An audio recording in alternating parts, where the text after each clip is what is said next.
Welcome to Into the Night. I'm Nari, your guide on today's excursion down a twisted path. Be careful not to get lost. Be it dark or light, it's easy to lose your way. Are you ready? Then let's begin.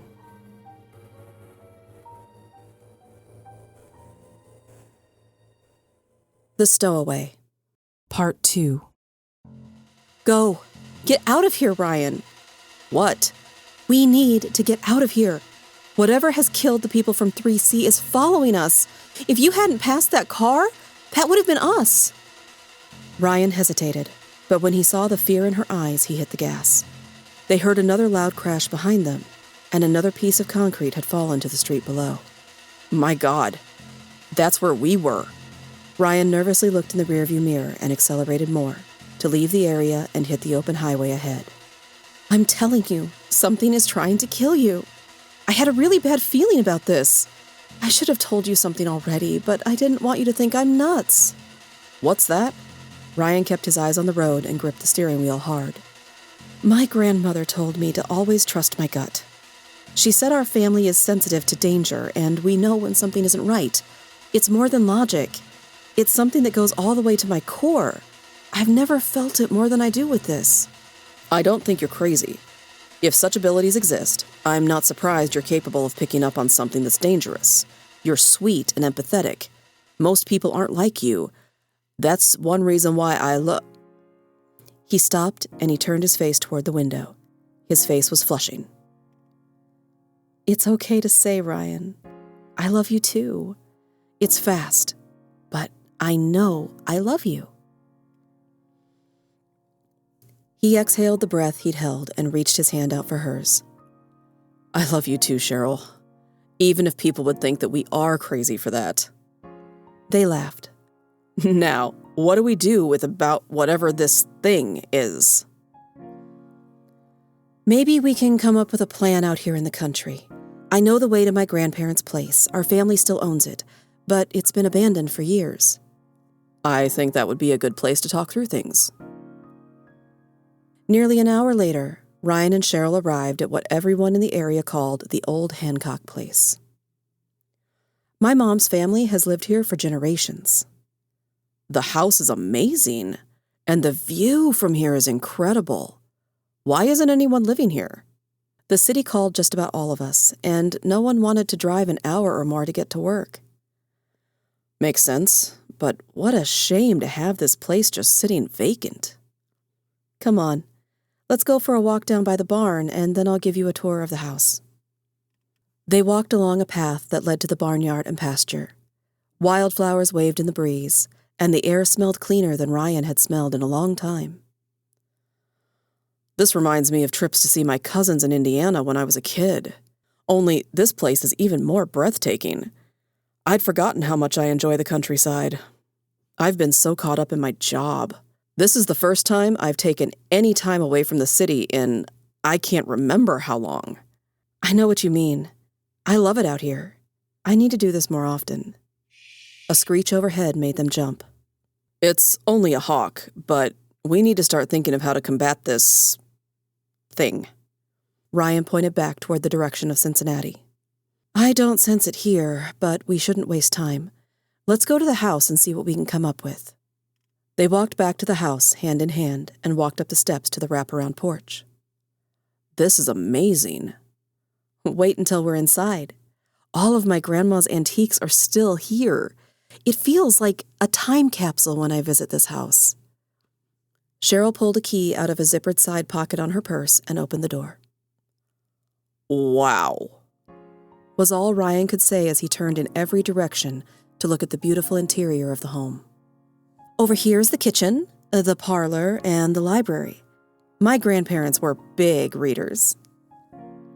As he thumbed through the titles on the shelves, he became even more impressed by her family.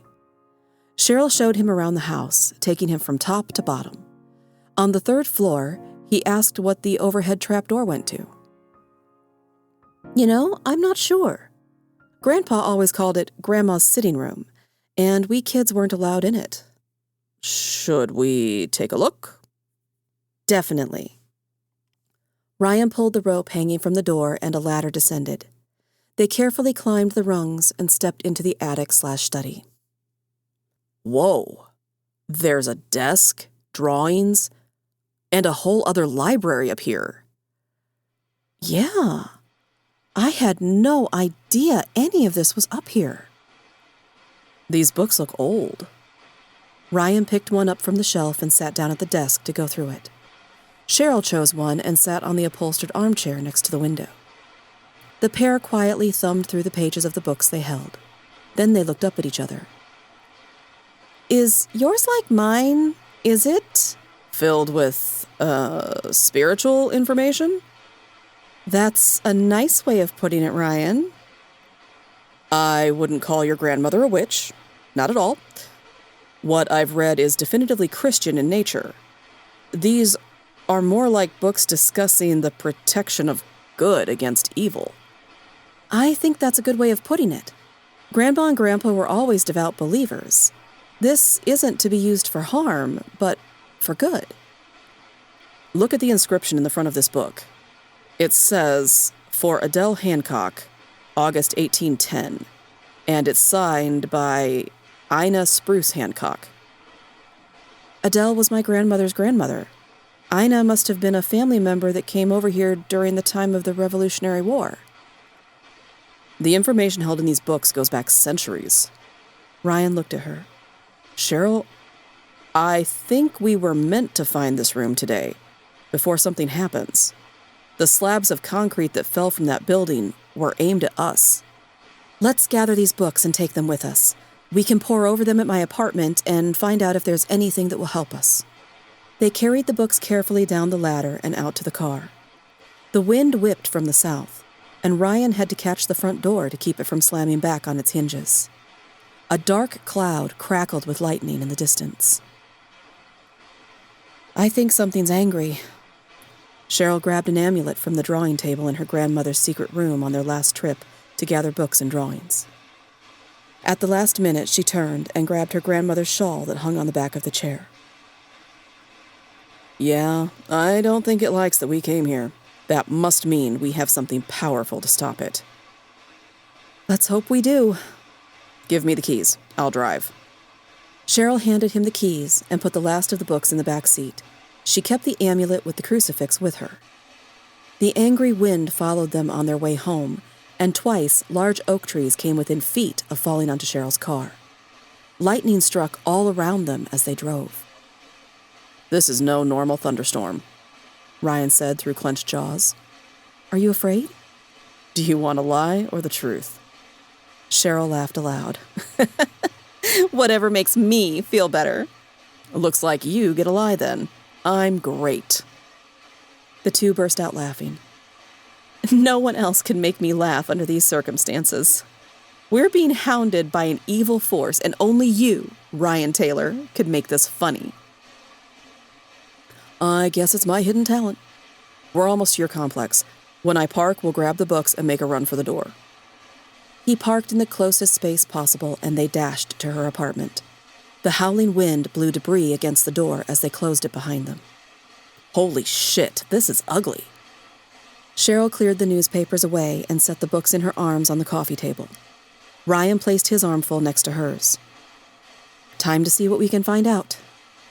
The lights flickered, but Cheryl positioned the amulet in front of them and said, I think this will ward it off. Let's hope no flying dragons or asteroids decide to fall on your apartment. Ryan winked at her. That would get the neighbors' attention. The two set to work going through page after page of the books. Cheryl, take a look at this. She leaned over to see what he pointed at. She read the passage aloud. A Goffin is an evil spirit that attaches itself to personal items owned by its next victim. Once it has killed its prey, it returns to its hiding spot to wait for another victim. Ryan shook his head. How would it attach itself to personal items? It's been hunting down passengers who travel from all over. Cheryl's eyes widened.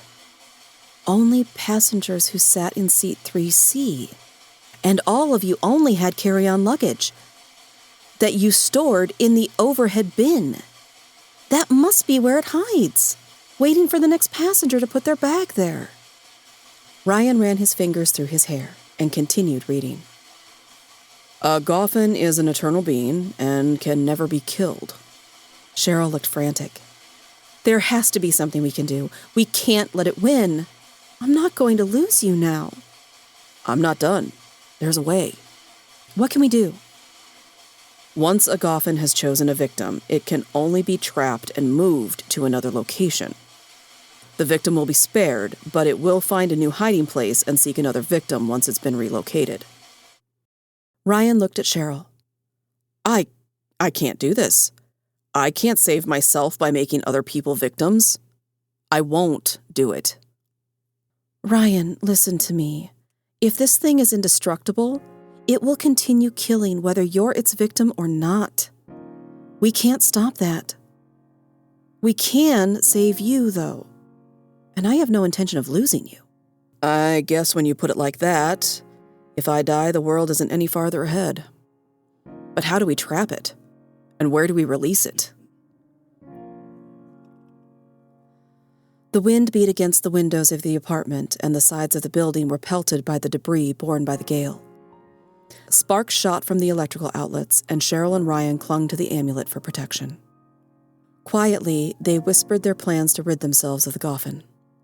The book offered a way to trap the entity, but they dared not say it aloud until they had their traps set. We can't let it know our plan.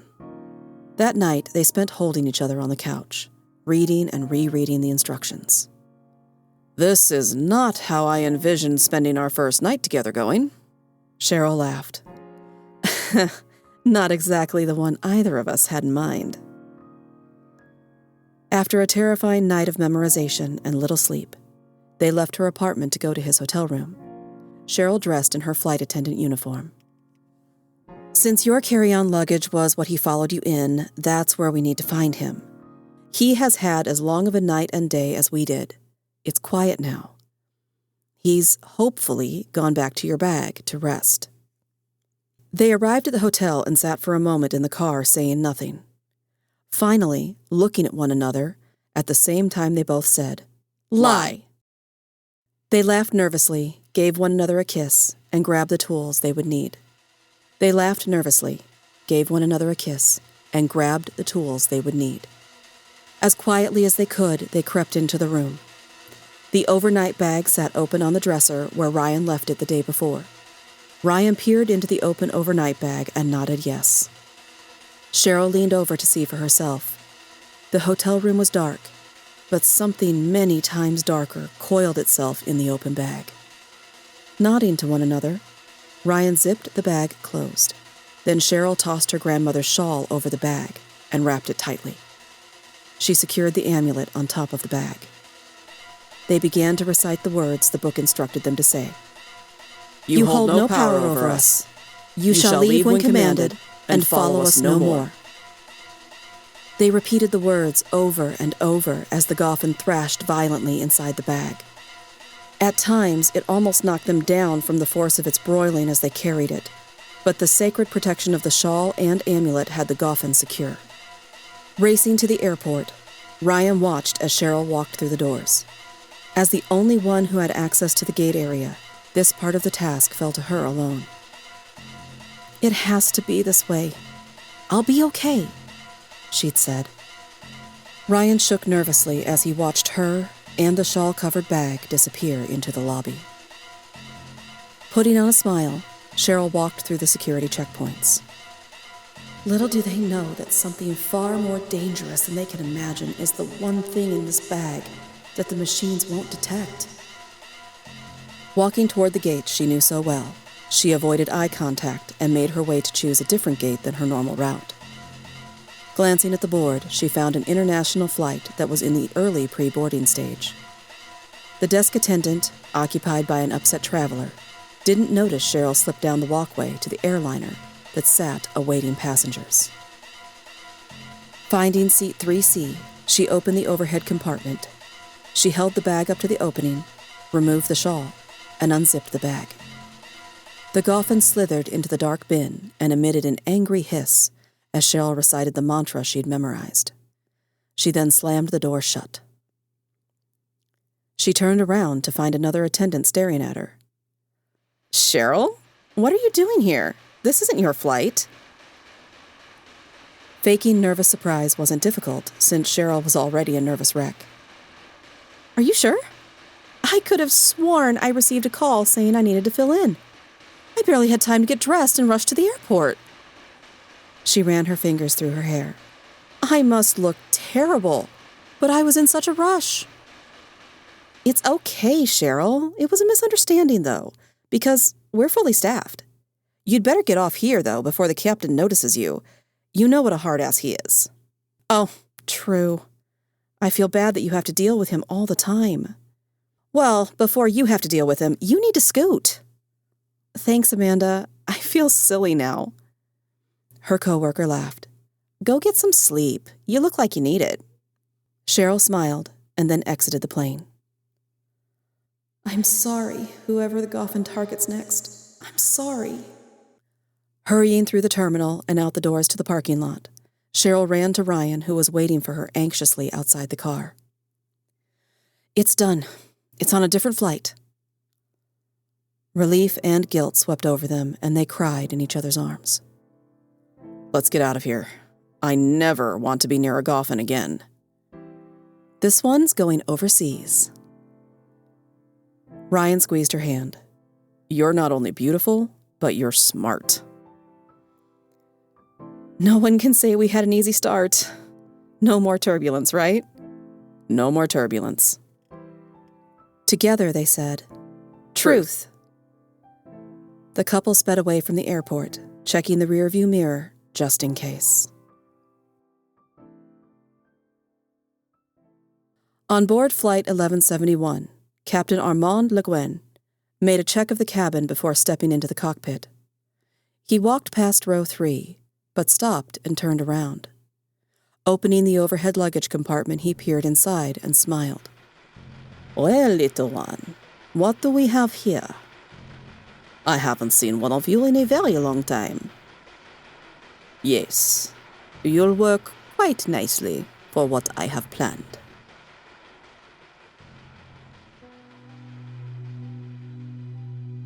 Thank you for joining me for this episode of the Into the Night Anthology podcast. Written by Caroline Giamanco, narrated by Nari. Theme music by Nico Rodriguez. All other original music, sound design, and editing by Omenhawk Studios. You can find our links in the show notes. Into the Night is on your favorite podcatcher, so make sure to like, subscribe, and leave a 5-star review to help other excursionists to join us. I'll see you next time. And remember, whether in the shadows or in the daylight, all twisted paths lead you into the night. Into the Night Anthology is a Creative Typo Entertainment production.